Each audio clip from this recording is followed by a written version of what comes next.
Last March pa po, na diagnose po ako ng ovarian cyst po. Medyo malaki na po. Sa loob ng 15 taong pagsisilbi bilang isang caregiver, ngayon lang naranasan ni Jean Yamson, 52 taong gulang, na maging isang pasyente. Hindi naging madali ang sitwasyon dahil nakahadlang ito sa kanyang hanap buhay at nagdulot ng labis na pag-aalala sa kanyang pamilya. Yung sakit po na nararamdaman ko, nakakaano rin po sa trabaho ko.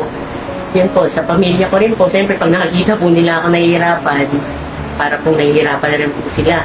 Pero, tila nasagot ang kanilang panalangin nang maglungsad si Senate Minority Leader Coco Pimentel ng isang medical mission sa lungsod ng Marikina.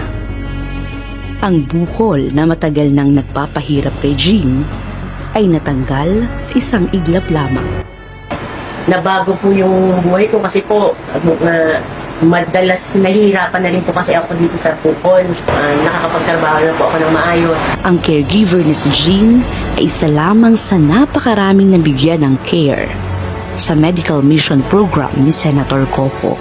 Nagpapasalamat po ako na ayun po, nagkaroon ng project po si Senator Coco Pimentel na tulong po sa amin, lalo na po sa wala pong kakayanan magpa-ospital po. Subalit, hindi dito at hindi kailanman matatapos ang tulong at serbisyo ni Coco, lalo't higit para sa mga Marikenyo.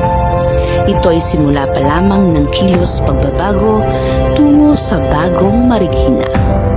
Marikenyo ko, mahal ko, oh. Sa bawat tibok ng puso